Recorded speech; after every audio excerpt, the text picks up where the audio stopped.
Kabilat kanan ang mga nangyayaring pagkatalo dito sa mundo. Heck, sabi nga nila, we're just one missile away para mag-start ang World War III. While sa internet naman matutunaw ang utak mo kapag nagbasa ka ng mga debate between boomers and Gen Z. Well, buti na lang kaming mga millennials is nasa gilid lang umiiyak habang yakap-yakap yung mga laro ang binili namin to heal our inner child.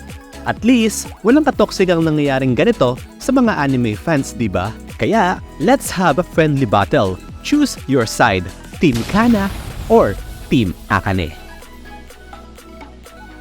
Mina, what's up?